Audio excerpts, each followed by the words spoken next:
This is Harlem, USA, a bustling epicenter of energy in northern Manhattan. Harlem is also the spiritual home of basketball. The game may not have been invented here, but this is where basketball got its strut. What better place in Harlem, and who better than NBA Commissioner David Stern, to have a casual conversation about basketball with some friends. I invited the commissioner to come uptown to my turf at Mosaic Cuts Barbershop on Amsterdam Avenue in the heart of Harlem.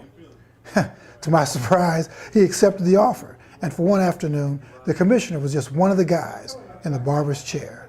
He loved the dress code. I hated the dress code. But I thought, you know what I thought the dress code did? Yeah. I thought, that, I was telling you, for all the money you're making, you could go around telling everybody, oh, I make, somebody could tell you, that I don't care how much money you're making, you better wear a tie.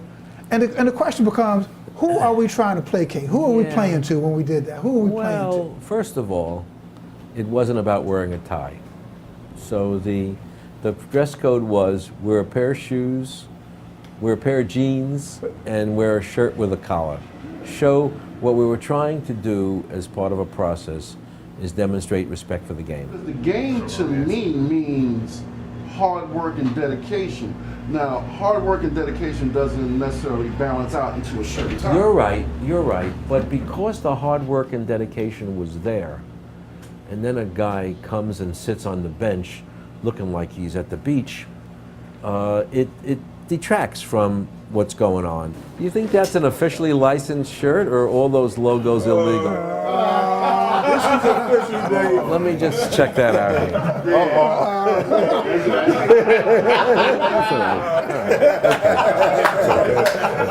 If a player is really, really good and he's in high school, why did the NBA take that rule away that you must attend college before you can be a member of the NBA? Well, that's a good question.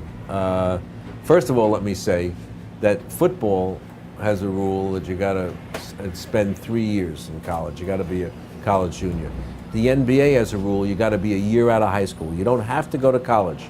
You can go to Europe, you can go to the NBA Development League, you could do nothing, you can go to college. We think it's good for our business. Was that a real tough decision to make when? No, actually, we got a lot of teams paying a lot of money and swarming all over high school gyms. And we thought that we would like to extract our scouts from the high school gyms. We didn't do it as a social program. This is not us telling kids you got to go to college. We're saying it's better for our business if we get to look at you for a year. That's it. Aren't you scared that you'll lose a lot of players to Europe overseas?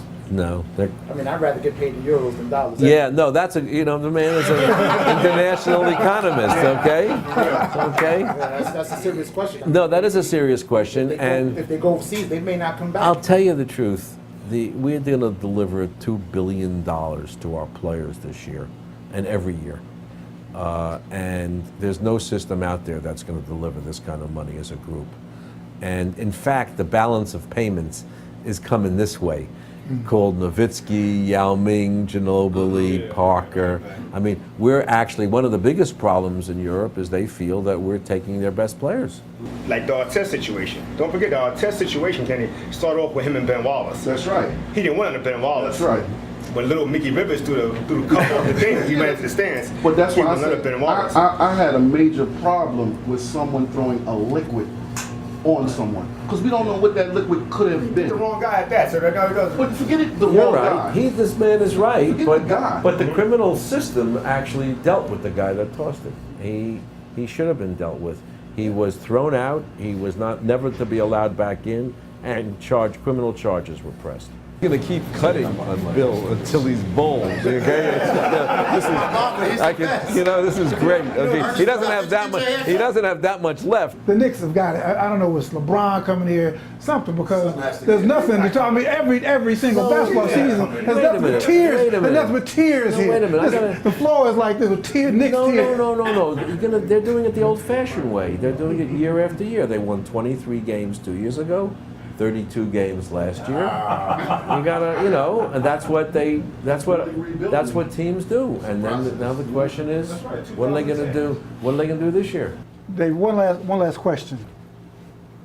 Profound question. Who's gonna win the NBA championship? I know, I just can't tell you. All right. Hey, Dave, thanks so much. Thanks This for was having great. me. All right, Okay. pleasure. Thanks, everybody. Okay, we got to do this, once a week.